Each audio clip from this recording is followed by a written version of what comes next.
So here's how it goes. Men are caretakers of women. الرجال قوامون على النساء. Men are caretakers over women. Okay. Some people have looked at the word qawam and have assumed this to mean men are authorities over women. The problem is, the word qawam has nothing to do with authority.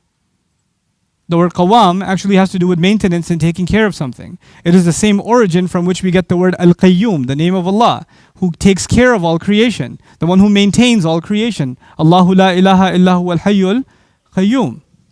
Men are maintainers over women. They take care of women. They maintain their protection. They maintain their dignity. Now, who's been given the responsibility in this ayah? Men have. Men have. Men have been made responsible over women in that they have to take care of them. So who's the beneficiary? Women are the beneficiary in this ayah. بِمَا فَضَّلَ اللَّهُ بَعْضَهُمْ عَلَى بَعْضٍ. Listen carefully. Based on Allah having preferred some over others. The translation I'm offering to you is, based on Allah having preferred some over others. Now, the thing is that Allah did not say بِمَا فَضَّلَ اللَّهُمْ عَلَيْهِنَّ. If you say عَلَيْهِنَّ, then it means Allah preferred them over them, meaning those men over those women. When you say بَعْضَهُمْ عَلَى بَعْض, it actually only translates into some over others.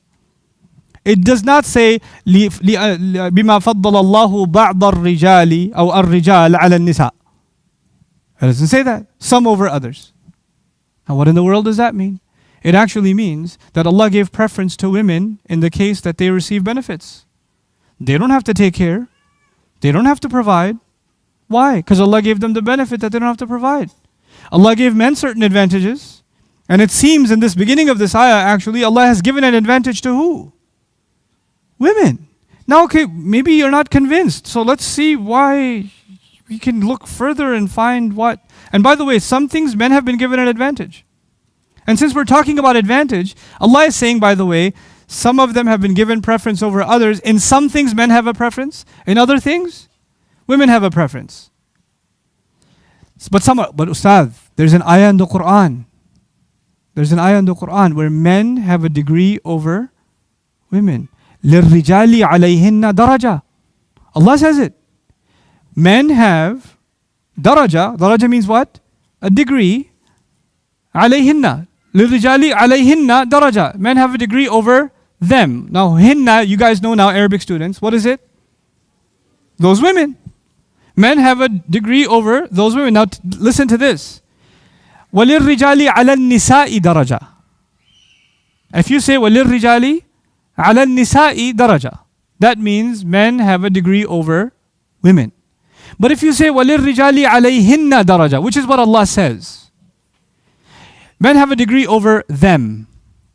He didn't say women, He said them. But you ask, what difference does it make? The difference is, when you say them, then you're using a pronoun. When you use a pronoun, it can only be used about the one you already spoke about. For example, the sisters came to class early.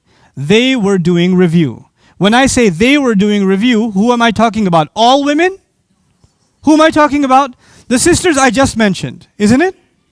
In the ayah where Allah says, by the way, that's also part of an ayah, not the entire ayah.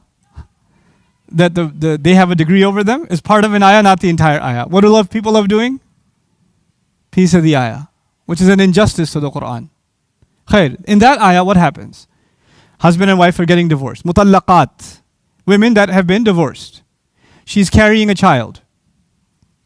Husband doesn't know she's pregnant. He divorces her. She's so angry at him, she doesn't tell him she has his baby.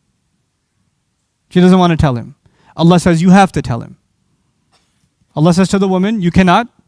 وَلَا يَحِلُّ لَهُنَّ أَن يَكْتُمْنَ مَا خَلَقَ اللَّهُ فِي أَرْحَامِهِنَّ.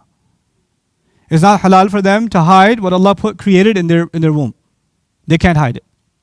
And also, once he gives divorce, he can ask her to take it back, because the divorce, talaqu marratan, revocable, reversible divorce happens twice. The third time it's irreversible. You guys know this. So within the first or second time, he has the right to say, no, let's just come back. She can't say, no, I ain't coming back. Forget you. She can't do that for how many times? 2 times. Allah gave who the advantage? Allah gave men the advantage over divorced women in this ayah. And He says for men there is an advantage over them.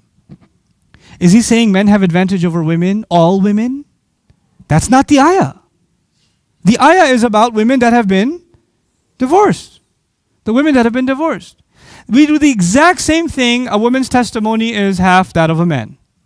We do exactly the same thing. We get this from an ayah of Surah Al-Baqarah also. You know, فَإِن لَمْ يَكُنَا رَجُلَيْنِ فَرَجُلٌ وَامْرَأَتَانْ مِمَّنْ تَرْضَوْنَ مِنَ الشُّهَدَاءِ. If you can't find two men, then find a man and what? Two women. Why? Because women forget a lot. أَن تَضِلَّ إِحْدَاهُمَا فَتُذَكِّرَ إِحْدَاهُمَا الْأُخْرَى. You may have heard this before. If one forgets, the other can remind her.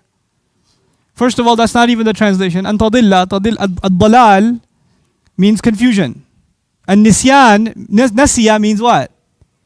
To forget. And a lot of mufassirun, I respectfully disagree. They say ad-dalal bima'na nisyan. Dalal here means forgetfulness. Misguidance or confusion here means forgetfulness. I would argue the Quran is making a difference between those two words. Allah says, La yadillu Rabbi wa la yansa. Allah does not get confused and Allah does not forget. Allah put those two words together because when you put two words together, the point is they can't be the same. So Allah Himself is making dalal and nisyan different.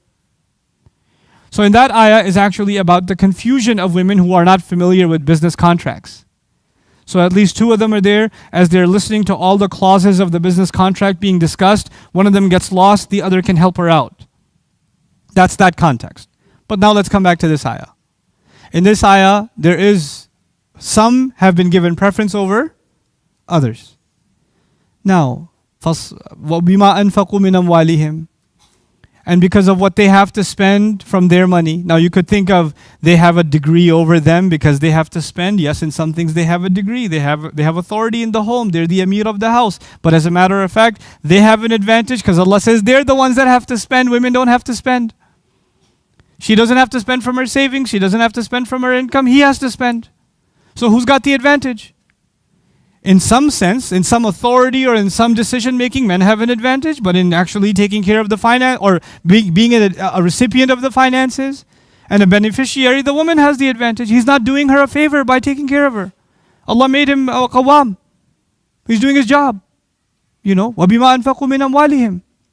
Now He says, now that you have been, and by the way, this is what Allah does. Whenever He gives someone an advantage, every time He gives someone an advantage, He immediately talks about their responsibilities. Something Allah does all the time. As soon as He talks about your rights, He'll talk about your what? Responsibilities. Because then what happens is people become obsessed with their rights and they forgo their responsibilities. So it seems women have been given some rights here. They have to be taken care of. They have to be spent on. Yeah? By the men. They're doing all the work right now. They're doing the caretaking and they're doing the spending.